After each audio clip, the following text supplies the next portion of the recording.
안녕하십니까, 김정일입니다. 오늘은 부종기압의 원인적 요소의 첫 번째 파트로 환경적 원인에 대해서 알아보도록 하겠습니다. 여러분들이 부종기압을 치료할 때는 두 가지 방법이 있을 거예요. 지금에 있는 현재의 상태, 즉 결과에 따른 치료, 그 다음에 원인에 대한 치료. 그러니까 원인에 대한 치료는 누구나 원합니다. 하고 싶습니다.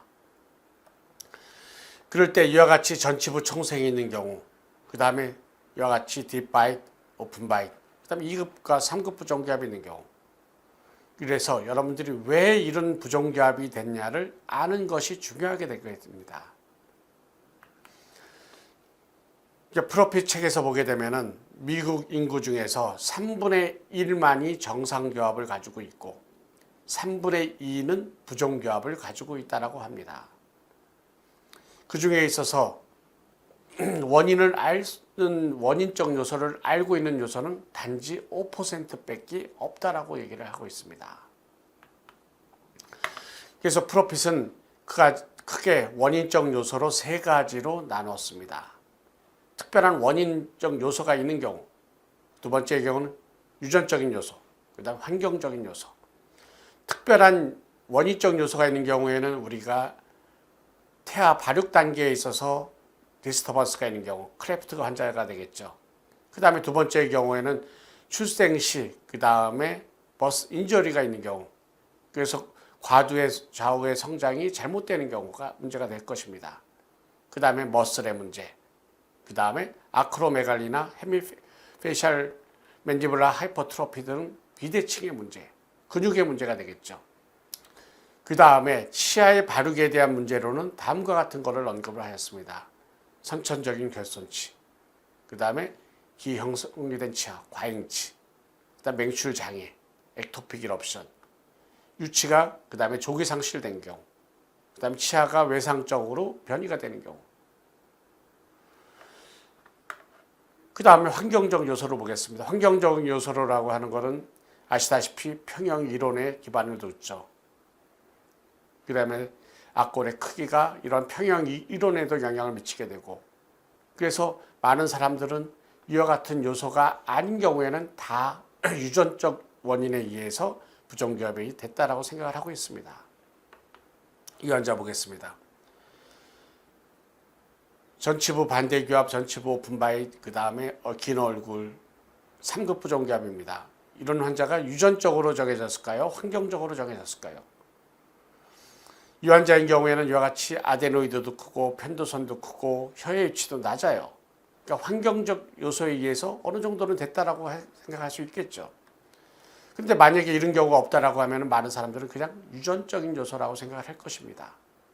또한 만약에 환경적 요소라고 하면 이와 같은 걸 제거를 하고 나면은 정상으로 될까요? 정상으로 못 되죠.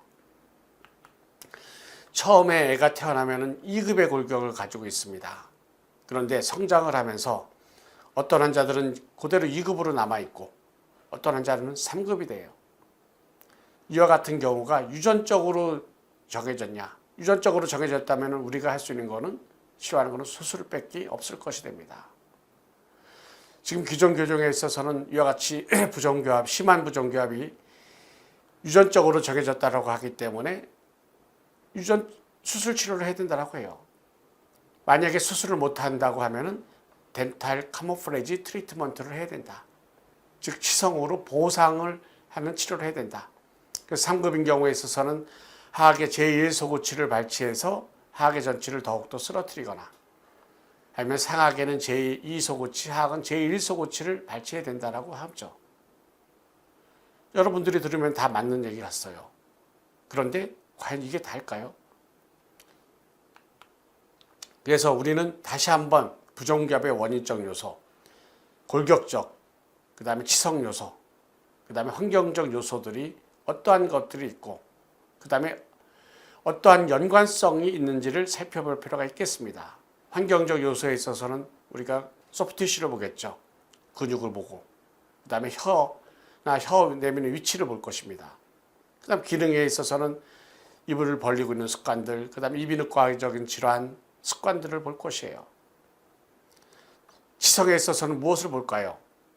치아의 개수, 치아의 크기, 모양, 그 다음에 치아의 그 다음에 위치, 그 다음에 근원심 경사도, 토크들을 보라. 뼈에서는 무엇을 볼까요? 하이앵글이냐 로앵글이냐, 저로방적으로는 1급이냐 2급이냐 3급이냐, 그 다음에 비대칭이 있냐 없냐, 그 다음에 좌우에 수직고경의 차이가 있냐 없냐. 그래서 이번 시간에 있어서는 그 중에 있어서 환경적 요인에 대해서 집중적으로 살펴보겠습니다. 즉 환경적 요소는 치아라고 하는 것은 혀하고 입술하고 경계되는 부위에 배치가 되는 거예요. 이러면은 어떠한 부정교합을 야기시킬 수가 있냐. 다시 말해서 이런 경우에는 어떠한 부정교합인 경우에는 우리가 다음과 같은 환경적 요소를 우리는 주의 있게 더 봐야 될 필요가 있겠죠. 첫 번째로는 헤비추얼 마우스 오프닝이 됩니다. 두 번째로는 텅 포지션이 되겠죠. 그 다음에 혀를 내미는 습관, 그 다음에 이비인후과적인 질환, 그 다음에 악습관, 그 다음에 펑셔널 시프트가 있을 것이 됩니다. 아시다시피 이라고 하는 것은 이와 같이 혀하고 입술하고 경계되는 바이드에 위치를 한다. 이것이 바시네이터 메커니즘이에요. 그래서 첫 번째의 경우 환자가 입을 계속 벌리고 있습니다. 입을 벌리고 있는 용어에 있어서는 립 컴피턴시라는 용어를 씁니다. 이 립 컴피턴시는 입을 잘 다물고 있는 상태가 되겠죠. 이에 반해 립 인컴피턴시는 입을 이와 같이 벌리고 있는 상태가 됩니다. 그래서 헤비추얼 마우스 오프닝인 경우에는 립 인컴피턴시인 상태가 되겠죠. 그랬을 때 이와 같이 입술을 잘 다물고 있는 사람들, 그런 경우에는 이와 같이 하이퍼토닉 립을 가지게 돼요.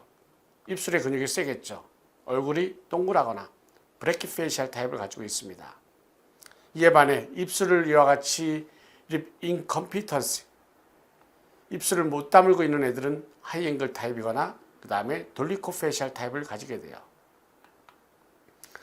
그래서 환자가 이와 같이 되어 있는 경우 어떤 환자는 입을 다물고 있을 수도 있습니다. 그래서 입 다무는 거, 립 인컴피턴시를 여러분들이 주의 있게 보셔야 됩니다. 그래서 습관적으로 입술을 열리고 있는지 아니면 습관적으로 구호흡을 하고 있는지, 그래서 이런 구호흡인 경우도 이비인후과적인 질환, 특히 숨길이 막혀가지고 구호흡을 하는지 볼 필요가 있게 돼요. 그러면서 여러분들이 스마일 아크도 같이 보셔야만 됩니다.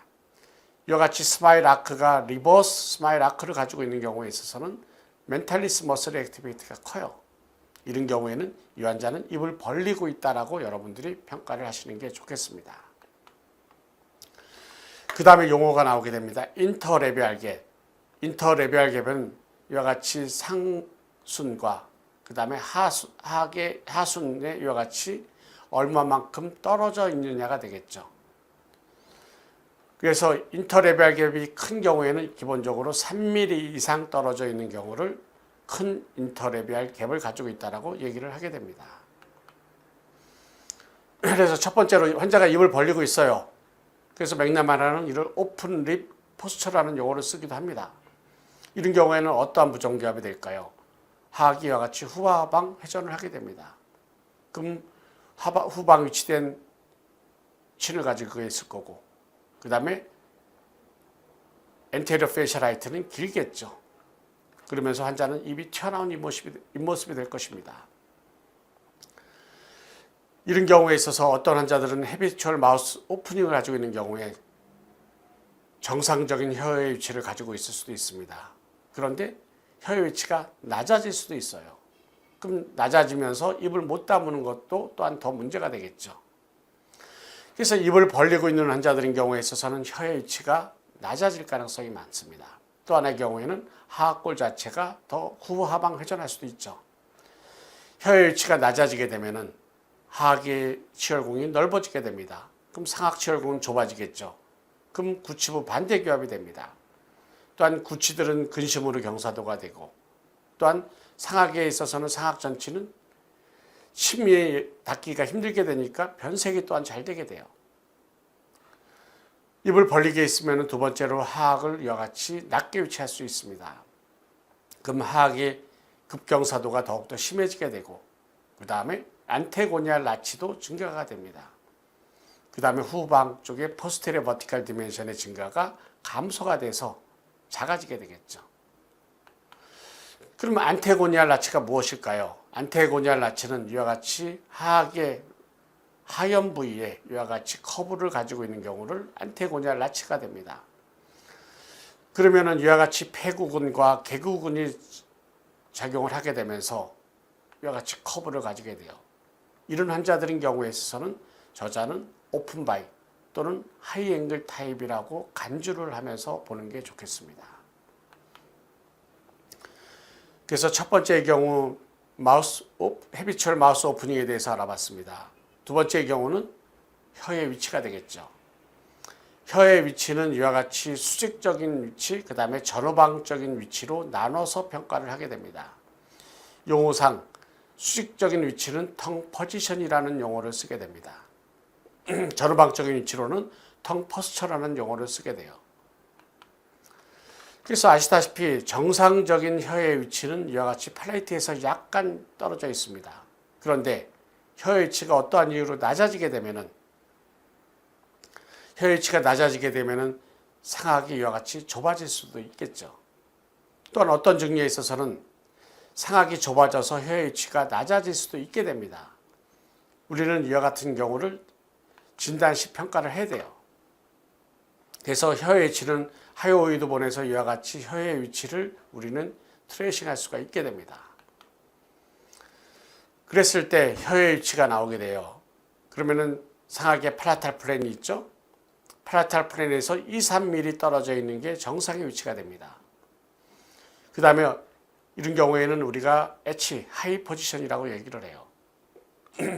그 다음에는 로우 포지션, L 포지션은 오클루잘 플랜 레벨입니다. 즉 상악의 구치와 하악의 구치가 만나는 교합이 되는 레벨에 이와 같이 혀의 위치가 낮게 위치할 수도 있겠죠.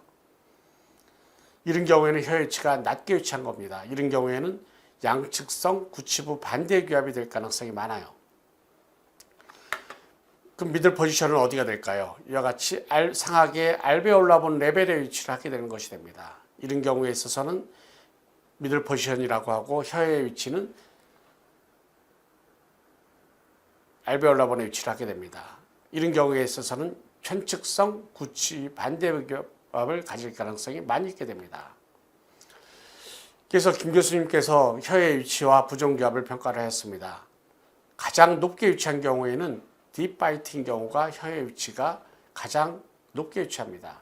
즉 팔레탈 플랜에서 1.64mm 떨어져 있습니다. 그 다음은 노멀 바이, 그 다음에 유니레타럴 크로스 바이, 그 다음에 오픈 바이, 바이레타럴 크로스 바이스로 갈수록 혀의 위치는 더욱더 낮아진다는 것을 여러분들이 기억하셔야만 됩니다.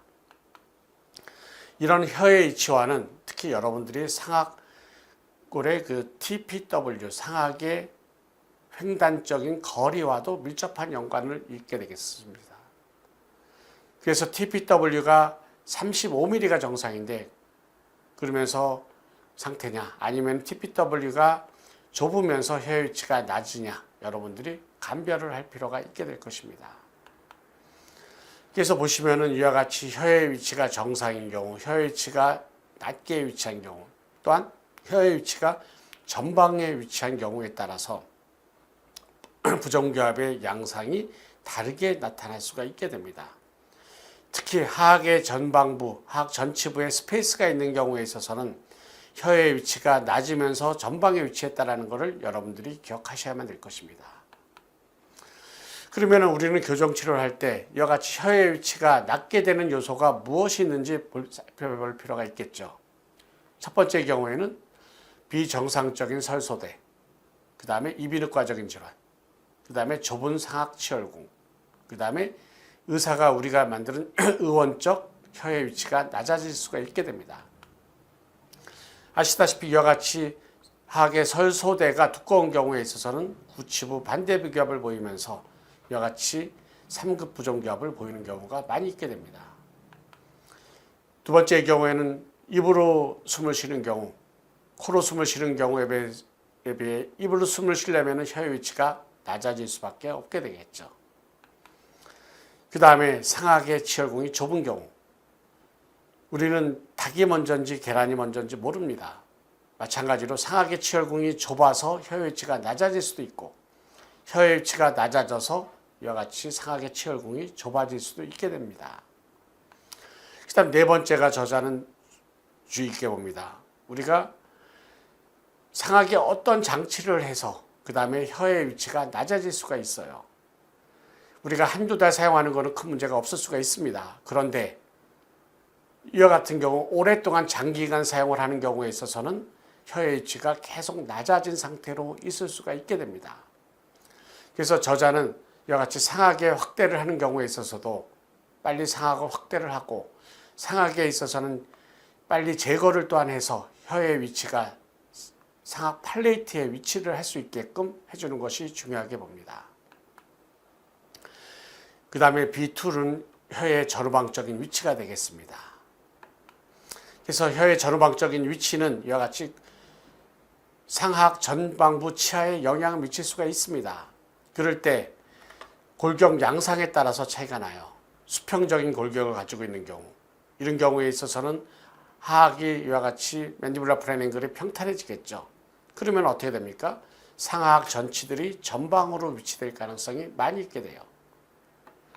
반면에 수직적인 골격을 가지고 있는 경우에 있어서는 상악은 전방으로 위치되고 하악은 하악골 자체가 후방으로 위치가 되면서 이와 같이 돌출입의 양상을 보일 가능성이 많이 있게 됩니다. 세 번째 경우에는 혀 내미는 습관이 됩니다. 이와 같이 오픈바이시 있는 경우에 있어서는 우리는 혀를 내밀어서 우리는 오픈바이시 됐다라고 배워왔습니다. 물론 맞는 말입니다. 그런데 그게 다일까요? 이와 같이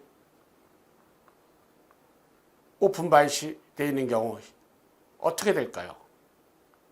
우리가 음식물을 먹거나 그 다음 물을 삼키거나 하면은 이와 같이 어딘가에서 막지를 않게 되면은 이와 같이 물이나 음식물들이 바깥으로 빠져나가게 될 것이에요. 그래서 제일 첫 번째로 막는 게 아마 입술이 막게 될 것입니다. 입술을 막는 게 편하겠죠. 그래서 입술로 막거나 어떤 환자들은 이와 같이 혀로 이렇게 막을 수도 있게 돼요. 그래서 이와 같이 혀로 막는 그 경우를 우리는 패시브 텅 스러스팅이라고 얘기를 하게 됩니다. 그러면은 치료 자체는 차이가 나겠죠. 그래서 액티브 텅 스러스팅 경우는 혀가 계속 밀어서 이와 같이 된 경우고, 반면에 패시브 텅 스러스팅 경우에는 이와 같이 오픈 바이시 되어 있기 때문에 혀를 내밀게 된 거예요. 그래서 패시브 텅 스러스팅 경우에는 교합 치료를 잘 해줘야 되겠죠. 그 다음에 액티브 텅 스러스팅 경우에는 텅크립을 계속 착용을 해야만 될 것입니다. 그럼 어떻게 감별할 수가 있을까요? 소구치 부위의 교합 양상을 보고서 평가를 할 수가 있게 됩니다.